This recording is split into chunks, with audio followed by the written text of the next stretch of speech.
वालों एक एग्जाम्पल देता हूँ, उसके बाद बात ख़त्म हो जाएगी कि हम लोग डॉक्टर के पास जाते हैं, मुख्तलिफ बीमारियाँ हैं, शुगर की, ब्लड प्रेशर की, और भी बीमारियाँ हैं, बुखार है, हेपेटाइटिस है, तो वो हमें मेडिसिन देता है और साथ ये भी कहता है कि कुछ परहेज़ भी करने हैं, और अगर आप परहेज़ करेंगे तो ये बीमारी ख़त्म हो जाएगी, वरना थोड़ा सा अफाका होगा, उसके बाद फिर बीमारी आ जाएगी।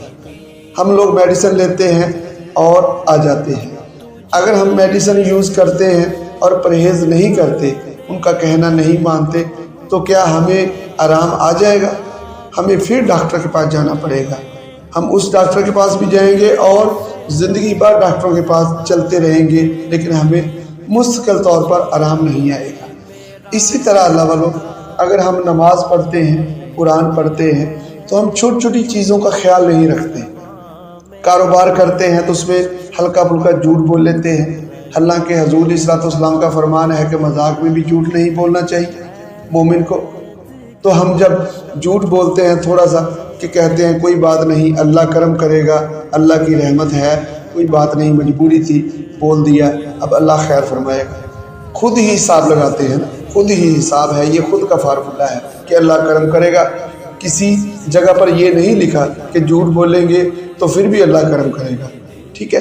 तो उसके बाद हम थोड़ी सी ख़यानत करते हैं, कोई माल हमें पकड़ाता है तो थोड़ी सी ख़यानत कर लेते हैं कि चलो 2-4 दिन इस्तेमाल करते हैं, उसके बाद लुटा देंगे, कोई बात नहीं, उसमें ख़यानत कर लेते हैं।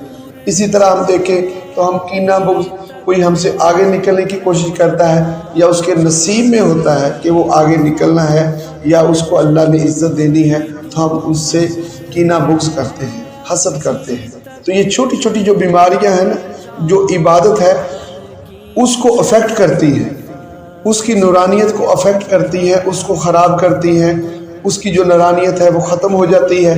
खाली नमाज की नमाज रह जाती है, खाली कि उसमें अंदर जो नूरानियत होती है ना वो ख़त्म हो जाती है। कुरान की जो नूरानियत है वो ख़त्म हो जाती है और ख़ाली जो तलावत की है वो रह जाती है। तो उसका फ़ायदा नहीं होता, उसका फ़ायदा आगे जाकर बिल्कुल नहीं होता। जहाँ हमें फ़ायदा होना चाहिए, इबादत का हमें फ़ायदा होना चाहिए ना, अल्लाह का कुर्ब हासिल होगा, हज़ूर अलैहिस्सलाम की मोहब्बत हासिल होगी, लेकिन उसका फ़ायदा हासिल नहीं होता। क्यों? मस्जिद के साथ ही वो ख़त्म हो जाती है। मस्जिद में नमाज़ पढ़ी, जैसे ही आपने वो टोपी उतार कर मस्जिद में रखी, वो जो नूरानियत है वो भी आप वहाँ छोड़ आए, वो भी आपने वहाँ छोड़ दी। इसलिए अल्लाह वालों इबादत करते हैं। इसी तरह आज रमज़ान शरीफ है, रोज़े रखते हैं। रोज़े रखने के बहुत सारी शराइत हैं। उस शराइत के तहत हम रोज़ा रखते हैं कि हमारा सिर्फ रोज़ा पेट का नहीं होता कि हमने सारा दिन भूखे रहना है। हमारा रोज़ा ज़ुबान का भी है, हमारा रोज़ा दिल का भी है, हमारा रोज़ा कानों का भी है, हमारा रोज़ा आँखों का भी है, हमारे पूरे जिस्म का रोज़ा है, हमारी रूह का भी रोज़ा है। अल्लाह वालों सब चीज़ों का रोज़ा है। अगर हम किसी को देखते हैं, किसी गैर महरम को, और रोज़े की हालत में हम देखते हैं, तो ये गैर ज़रूरी बात हो गई। इससे आपकी जो रोज़े की नूरानियत है वो ख़त्म हो जाएगी। अगर हम किसी के साथ झूठ बोल देते हैं कारोबार करते वक्त, तो जो रोज़ा सारा दिन हमने रखा है, भूखे रहे हैं, उसका कोई फ़ायदा नहीं होगा। अगर हम किसी के साथ ज़ुकात का निज़ाम चलाना है, ज़ुकात फ़र्ज़ हो गई है, तो हम ज़ुकात नहीं देते, उसमें ख़यानत करते हैं कि 10,000 बनी है, कोई बात नहीं 2,000 दे देते हैं, किसी को क्या पता चलेगा। अल्लाह वालों ये आपको अफेक्ट पड़ेगा, आपकी नूरानियत ख़त्म हो जाएगी, किसी को फ़र्क नहीं पड़ेगा।